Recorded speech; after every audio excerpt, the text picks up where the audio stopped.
This is how you can stop thinking if you want. There's two pathways to do that. I'll show you both. The first way is to take the path of unconditional happiness, to realize that happiness is actually the direction where our thoughts try to take us. The other way is to see that thoughts actually don't even take place to begin with. So that's the path of understanding.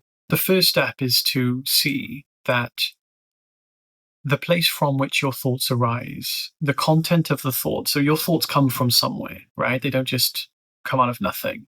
There is some kind of thing, like the same way that a wave comes out of the ocean, doesn't really come out of the ocean, but on one level it does. Whenever we think a thought, there's only two thoughts that we ever think: thoughts that go in direction of happiness and thoughts that go as an expression of happiness. So we're either in direction of happiness or an expression of happiness. They're the two categories.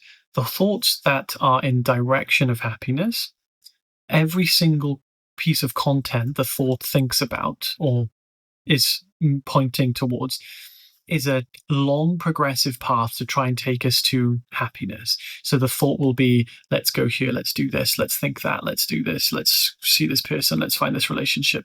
Every thought you will think will literally just be a thought with content that will somehow take you closer to happiness. The only other thought that we think is a thought that is an expression of happiness. So basically we are happy, and now we're thinking something of sharing it or doing something on the premise of now I'm happy.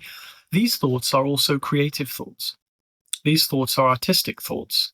These thoughts are productive thoughts.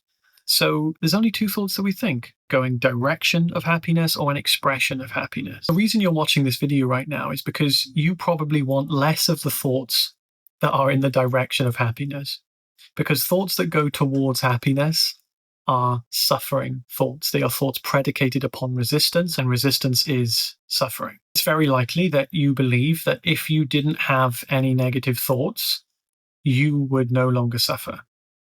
I'm here to tell you that you can have as many negative thoughts as you like, and suffering can still not occur. You don't have to get rid of thoughts at all. But what I'm going to show you, the consequence of this path, is that you will genuinely stop thinking those thoughts that are what you would call a hindrance, and a path to realize that thoughts don't even take place to begin with. So let's understand what a thought is, because you have to understand this process to understand how this works. Imagine your mind like an ocean. Your mind is made of something. So your thoughts and your perceptions, which is what your mind primarily is, a cluster of thought and perception. Thought includes memory, visualization. Perception includes feelings, emotions. Emotions are just thoughts and feelings. Perceptions like sights, touches, smells, the collective of your mind.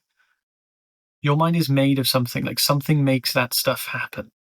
The stuff that makes that stuff happen is consciousness. So when you think a thought, what you're doing is contracting consciousness in the same way that when we create sound, we are contracting air. So what is it that's making that sound-like experience that you constantly have running in your head? It's contracted consciousness. And this contracted consciousness is what creates the appearance of a thought. When there's no consciousness contracting, there's no thought. And that's when we have pure consciousness. Most people don't notice that because their mind is so fixated on just noticing the content of consciousness, meaning consciousness when it's in its contracted form, creating the form of a thought or a perception. Most people don't notice so often the ocean from which all thoughts arise. So let's notice that right now. Notice that when you think a thought, you can take the thought wave.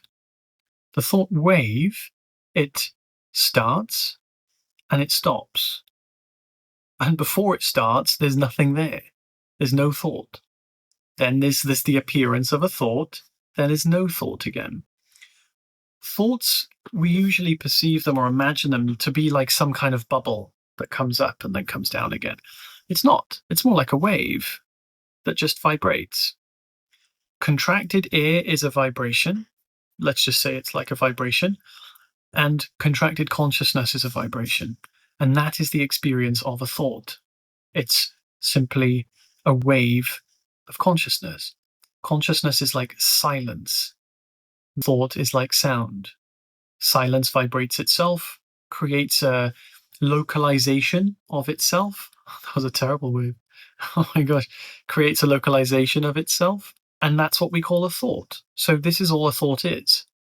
So tell me, if you were to remove the content of a thought and you just experienced a thought as like a load of vibrating sound, would that really be a problem? That's the first thing for you to contemplate. Next thing to see is what consciousness is. Consciousness is the substratum of your mind. It's what your mind is made of on a primary level. It's what you are on a primary level. You are aware of your experience. Something else isn't aware of your experience, right? You are. And you're not aware of experience because there is experience. You are aware primary, and then there is experience. You are aware first, then experience arises. The reason that you want to get rid of thoughts or believe that happiness exists in that process is actually kind of legitimate. Eventually, we think enough thoughts that we go full circle into the source from which thoughts arise.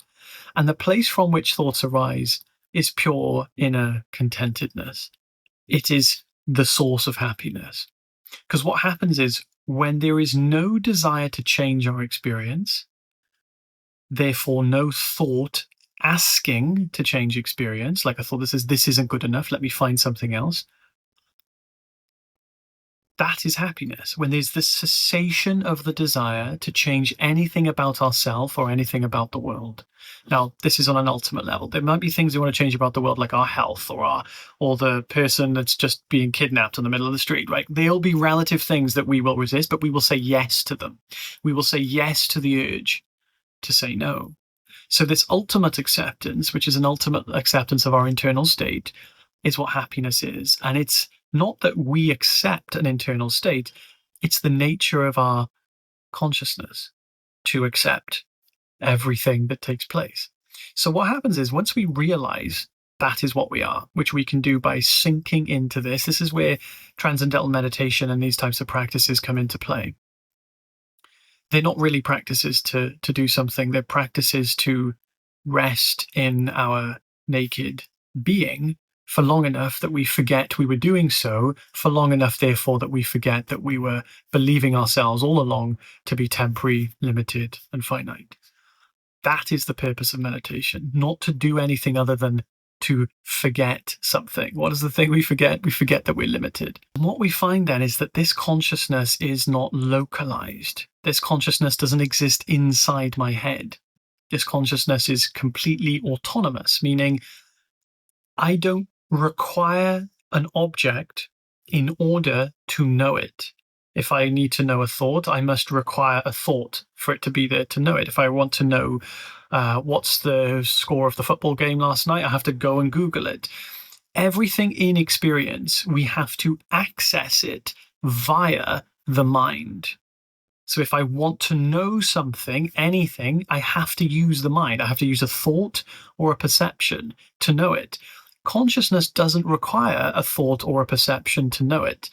That makes it autonomous. If it is autonomous, it doesn't require the mind for access to it, which means it's not limited to the mind. That's a very significant thing to see. So once we see this, we realize I am not limited to my thoughts. I am not limited to the content of my thoughts. Thoughts are merely a wave appearing in the ocean of consciousness. Thoughts don't ever really arise. Thoughts don't ever really take place. How can we be lost in the tyranny of our thoughts if we realize that thoughts don't ever actually happen? If you can see with clarity that the thought is just contracted consciousness, then you will see clearly the thought never arises, just like a wave never arises. It never becomes a wave. The water is just water. There's no wave coming out of water. There's just water being water. If you can see that your true nature of pure consciousness, which is not limited to the mind, because the mind isn't really a thing that's there. It's just a movement of consciousness. We're instantly going to be liberated from the tyranny of our thoughts. Because instead of getting lost in the ideas they point to, we get redirected to the source of happiness itself, which is that which already accepts all things to take place. Just like water, it doesn't care what goes inside it, comes out of it. Water is just being water. It's all embracive, and it's all, you could say, transparent, in the sense anything can come through it. That is consciousness. It's all embracive. Anything can come through it. Obviously, nothing ever comes through it other than itself, but provisionally speaking, it's completely whole and cannot be reduced. Imagine you were completely whole and couldn't be reduced. Would you need to start searching for things to fulfill you? Of course not. Which means you would stop having thoughts about things fulfilling you, which is probably the most things in your life, right? How can I do this to make this better? How can I improve myself to make that better? How can I find happiness? That's the ultimatum. How can I find enlightenment? Because you think enlightenment will make you happy. How can I find God? Because you think God will make you happy. The entirety of our search while we're seeking, every thought that we think that goes in the direction of finding happiness, or any type of object, is to find happiness.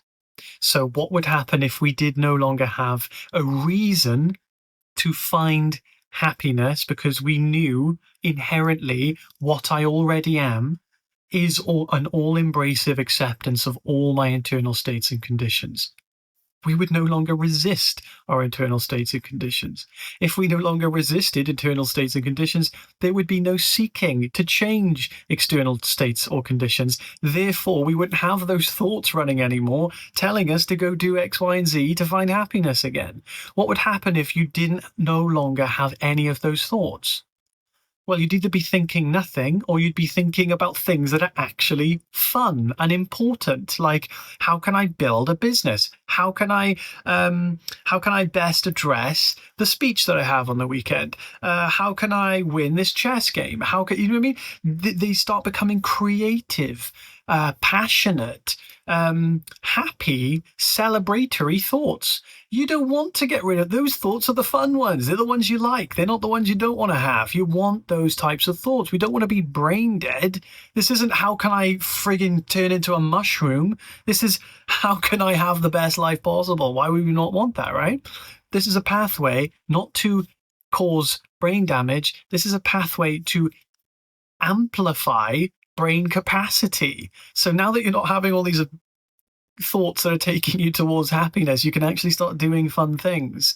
You can actually start living the life that you want. And that's really what you want, not to just remove thoughts. But the consequence of this path is that thoughts will be removed by the very definition that, one, you're not thinking all the thoughts that you don't really want to have, and two, you're not thinking thoughts anyway, because there's no actual thought taking place. It's all just pure consciousness waving itself, just like wind, air, winds, ocean waves, consciousness thoughts. The reason that this seeking mechanism takes place is because we have an inherent belief that we are not this consciousness, which then makes us search for it. But because we can't verbalize it like that, we see it in the sense of, I am not fulfilled. I am not like, it's like we translate what we cannot comprehend in a way we can comprehend. And that is in the form of, I am not happy. I am not content. I need to find fulfillment.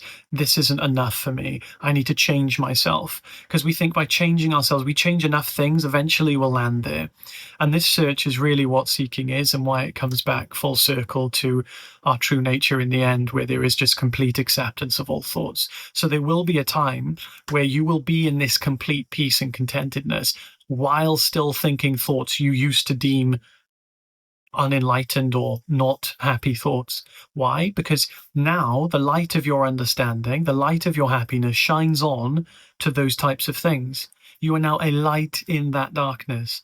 And that is how that darkness meets the light. It meets you when you're in that place of loving understanding. Your suffering is completely innocent. So everything that you feel you're only resisting it because of a lack of compassion for yourself and a lack of clarity. Compassion really is to accept a reality. For you, in some moments, that reality might be an illusion. So your job then becomes, how can you have the capacity to give yourself the freedom to suffer? That freedom is the ultimate freedom. It's the freedom of God. God gives all things the freedom to suffer, otherwise they wouldn't suffer. And we can also give ourselves the freedom to suffer. If we give ourselves the freedom to suffer, that's when the magic happens. You can't suffer when you're giving yourself the freedom to suffer, because suffering is predicated on us resisting it. So what would happen if we give ourselves the freedom so we wouldn't suffer?